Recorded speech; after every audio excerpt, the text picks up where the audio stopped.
இன்றைக்கு நாம் தியானிக்க இருக்கிற வசனம் 2 கொரிந்தியர் 9ஆம் அதிகாரம் 10வது வசனம். விதைக்கிறவனுக்கு விதையும் புசிக்கிறதுக்கு ஆகாரத்தையும் அளிக்கிறவர் உங்களுக்கு விதையை அளித்து அதை பெருக பண்ணி உங்கள் நீதியின் விளைச்சலை வர்த்திக்க செய்தார். விதைக்கிறவனுக்கு விதை, புசிக்கிறதுக்கு ஆகாரத்தை கர்த்தர் கொடுக்கிறார் இல்லையா? அதுபோல நமக்கு தேவன் விதையை அளிக்கிறார். விதை என்றால் திரு வசனத்தை நமக்கு அளிக்கிறார். அதை நாம் பெருக பண்ணி நாம் தேவ ராஜ்யத்தின் நீதியை மற்றவங்களுக்கு சொல்லணும் இல்லையா? அது அப்படி நாம் செய்யும்போது அந்த விளைச்சலுக்கான பலனை தேவன் வர்த்திக்க பண்ணுவேன்னு சொல்கிறார். அதே போல் தேவ ராஜ்யம் கட்டப்படணும் இந்த பூமியில் இல்லையா? அநேக ஆத்துமாக்கள் ரட்சிக்கப்படணும். அதுக்கு விதையாகிய வசனம் கடந்து போகணும்னா அதுக்கு தேவைகள் ஊழியக்காரர்களுக்கு அநேகமாக இருக்கு இல்லையா? அப்போ ஊழியத்தை தாங்கணும். ஊழியத்துக்கு நாம் கொடுக்கிறவர்களாக இருக்கணும். வாரி இறைத்தான் ஏழைகளுக்கு கொடுத்தான்னே வேத வசனம் சொல்லுது. அதுக்கு முந்தின வசனம் 2 கொரிந்தியர் 9:9 அவனுடைய நீதி என்றைக்கும் நிற்கும் என்று எழுதியிருக்கிறது. அப்போ கர்த்தருடைய ராஜ்யத்துக்கு விதைக்கிறவர்களாக இருக்கணும், ஏழைகளுக்கு கொடுக்கிறவர்களாக இருக்கணும். அப்படி நம்முடைய நீதியை நாம் செய்யும் போது அந்த நீதியை கர்த்தர் என்ன பண்ணுவாராம்? வர்த்திக்க பண்ணுவார். அந்த நீதியின் விளைச்சலை நமக்கு வர்த்திக்க பண்ணுவேன், பெருக பண்ணுவேன்னு சொல்கிறார். ஏசாயா 55ஆம் அதிகாரம் 10ஆம் வசனம் சொல்லுது, மாரியும் உறைந்த மழையும் வானத்தில் இருந்து இறங்கி அவ்விடத்துக்கு திரும்பாமல் பூமியை நனைத்து அது முளையை கிளப்பி விளையும்படி செய்து விதைக்கிறவனுக்கு விதையும் புசிக்கிறவனுக்கு ஆகாரத்தையும் கொடுக்கிறது எப்படியோ. அப்போ ஒரு விவசாய நிலத்தில் ஒரு விவசாயி எப்படி தன் விதையை விதைக்கிறானோ, விதைத்த போது அதற்கு தண்ணீர் தேவைப்படுது இல்லையா? அப்போ அந்த விதை வளரணும், முளைப்பிக்கப்படணும்னா மழை தேவை, உறைந்த மழை தேவை. வானத்திலிருந்து இறங்குகிற மழை எப்படி அது திரும்பாதோ, அது பூமியை நனைத்து அது முளையை கிளம்ப பண்ணும் இல்லையா விதையை? அதை போல் விதைக்கிறவனுக்கு விதை. அப்போ நீங்கள் வசனத்தை விதைக்கிறவர்களுக்கு விதையை கொடுக்கிறார், புசிக்கிறவர்களுக்கு, அதாவது யார் வாஞ்சையாய் கர்த்தருடைய வார்த்தையை கேட்க வாஞ்சையாக இருக்கிற அந்த ஆத்துமாக்களுக்கு ஆகாரமாகிய திருவசனம் கடந்து போகணும்.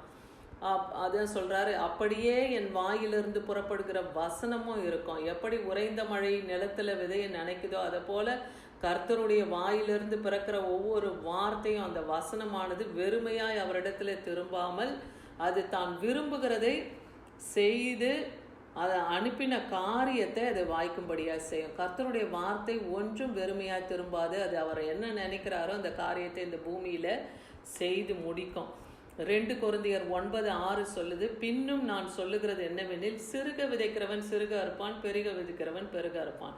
அப்போ நீங்கள் தேவனுடைய ராஜ்யத்துக்கென்று எவ்வளவாய் நீங்கள் கொடுக்கிறீர்களோ அவ்வளவாய் தேவன் உங்களை பெருக செய்வார், உங்கள் விளைச்சலை பெருக செய்வார், உங்கள் கையின் பிரயாசத்தை ஆசீர்வதிப்பார். ஏன்னா அநேக ஆத்துமாக்கள் நரகத்திலே போய் அழியாதபடிக்கு தேவ ராஜ்யம் தேவ நீதியை நீங்கள் செய்கிறீங்கன்னா, தேவ ராஜ்யம் கட்டப்பட நீங்கள் எவ்வளோக்கு எவ்வளோ விதைக்கிறீங்களோ அவ்வளவும் தேவன் உங்களுக்கு பலனை உங்கள் மடியிலே கொடுப்பார். நீங்கள் மனதில் நினைத்தபடியே நீங்கள் கொடுக்க கடவுதுன்னு சொல்கிறாரு. உற்சாகமாக கொடுக்குறவனிடத்துல தேவன் பிரியமாக இருக்கிறேன்னு சொல்கிறாரு. மன வேதனையோடு கொடுக்கறது அல்ல, மன உற்சாகத்தோடு கர்த்தருக்கு நீங்கள் கொடுக்கும்போது அதில் தேவன் பிரியமாக இருக்கிறார். ஆண்டவராகிய இயேசு கிறிஸ்து ஒரு சமயம் ஆலயத்தில் எல்லாரும் காணிக்கை போடும்போது ஒரு ஏழை விதவை 2 காசு காணிக்கை பெட்டியில் போடுறத அவர் கவனிக்கிறார். என்ன அவள் செய்கிறாள்னா, தனக்குன்னு இருந்தவை யாவற்றையும் அவள் அந்த காணிக்கை பெட்டியிலே போட்டாள், தனக்கு உரியது. அவள் எதையும் தனக்காக வைத்து கொள்ளல. அப்போ தேவன் தன்னை ஆதரிப்பார் என்று நினைத்து விசுவாசித்து அவள் தனக்கு உண்டானதை யாவையும் அந்த காணிக்கை பெட்டியிலே அவள் போட்டதை பார்த்து அவளுடைய நீதியை கர்த்தர் சொல்லுகிறத பார்க்குறோம். அவள் நீதி அங்கே எண்ணப்படுது. இப்போ ஆபிரகாமுடைய விசுவாசம் எப்படி நீதியாக எண்ணப்பட்டதோ அது போல் கொடுக்கறதும் தேவனுக்கு நீதியாக இருக்குது இல்லையா? பிரசங்கி 11ஆம் அதிகாரம் 6ஆம் வசனம் சொல்லுது, காலையிலே உன் விதையை விதை, மாலையிலே உன் கையை நெகிழ விடாதே. அதுவோ இதுவோ எது வாய்க்குமோ என்று இரண்டும் சரியாய் பயன்படுமோ என்று நீ அறியாய். அப்போது காலையில் நாம் விதைக்கிறோம், வசனத்தை நாம் கொடுக்குறோன்னா நம்ம மாலையிலும் நம்முடைய ஜபத்தை, அதாவது நம்ம விதைக்கிறோன்னா கர்த்தருடைய வார்த்தையை விதைக்கிறோம், அது எல்லாருக்கும் போய் சேரணும். மாலையில் அது என்ன போய் சேர்ந்ததோ இல்லையோன்னு சொல்லி நம்ம கவலைப்பட தேவையில்லை இல்லையா? எது வாய்க்குமோ வாய்க்காதோன்னு நம்ம கவலைப்பட தேவையில்லை. ஏன்னா கர்த்தர் அதன் காலத்தில் அதை நேர்த்தியாய் செய்து முடிக்க வல்ல தேவன். நாம் இன்னைக்கு விதைக்கிறோன்னா அதனுடைய பலனை கர்த்தர் ஒரு நாள் அதை அறுவடை செய்வார் இல்லையா? ஆத்துமாக்களை அறுவடை செய்ய கர்த்தர் ஒரு நாளையும் வேலையும் வைத்திருக்கிறார். அதற்கான தூதனை கர்த்தர் அந்த நாட்களில் அனுப்புவார். விளைச்சல் மிகுதி ஆட்களோ கொஞ்சன்றார் இல்லையா? அப்போ அநேக ஆத்துமாக்களை அறுவடை பண்ணணும்னா அதுக்கேற்ற வசனங்களை விதைக்கிறவர்களாக இருக்கணும். ஊழியத்தை தாங்கி நம்மால் இயன்ற காணிக்கைகளினாலே ஊழியத்தை தாங்குகிறவர்களாகவும் நாம் இருக்கணும்.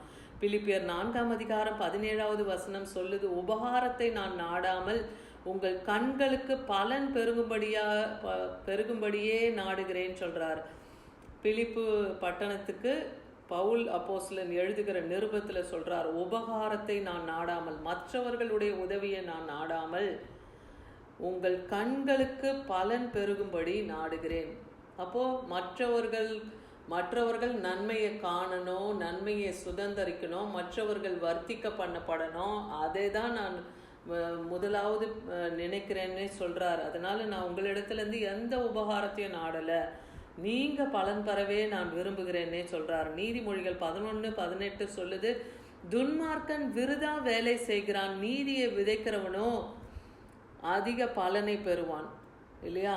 அப்போ துன்மார்க்கன் விருதாவாய் வேலை துன்மார்க்கன் இன்னைக்கு செய்து வருகிற காரியம் அது எல்லாம் விருதா. ஆனால் நீதியை விரும்புகிறவர்கள், தேவ ராஜ்யத்தை கட்ட விரும்புகிறவர்களுடைய பலன் அது மெய் பலனை தரும், உண்மையான பலனை அது நிச்சயமாய் தரும் என்று கர்த்தர் இன்னைக்கு வாக்கு பண்ணுகிறார். என்ன சங்கீதம் 126:1 பார்க்குறோம், இங்கே அள்ளி தூவுகிற விதையை சுமந்து கொண்டு போகிறவன் அழுது கொண்டு போகிறான்.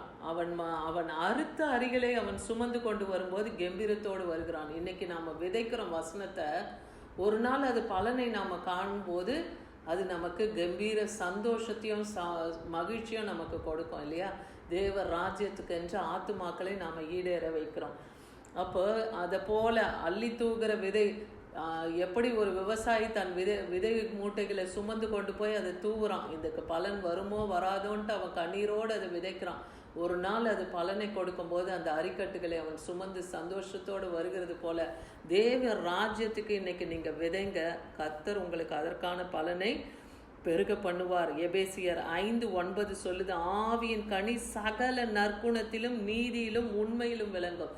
அப்போ ஆவியின் கனி 9 இருக்கு இல்லையா? அந்த ஆவியின் கனி 9ஐயும் நீங்கள் விதைங்க. அன்பு, சந்தோஷம், சமாதானம், நீடிய பொறுமை, சாந்தம், தயவு, இச்சை அடக்கம், விசுவாசம், நற்குணம். இந்த 9 கனிகளை நீங்கள் மற்றவர்களுக்கு விதைத்து பாருங்கள், கிரியை செய்து காண்பீங்க. அது சகல நற்குணத்திலும் நீதியிலும் அது உண்மையாக விளங்கும்னே கர்த்தர் இன்னைக்கு நம்மோடு இடைப்படுகிறத பார்க்குறோம்.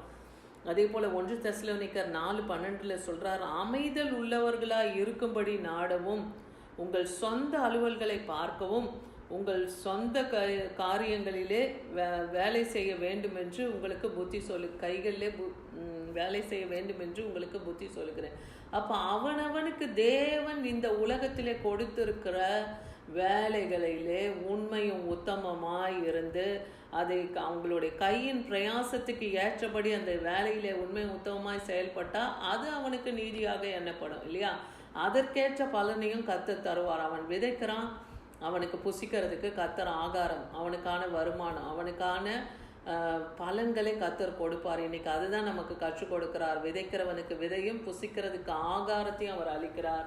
அதே போல் விதையை அழித்து அதை பெருக பண்ணி நீதியின் விளைச்சலை நமக்கு வர்த்திக்க செய்வார்னா, அவனவன் நீதிக்கு தக்க பலனை கர்த்தர் அவங்களோட கையின் பிரயாசம் உண்மை உத்தமத்துக்கு ஏற்ற பலனை இன்றைக்கும் கர்த்தர் தர வல்லமை உள்ளவராக இருக்கிறார். ஆமீன்.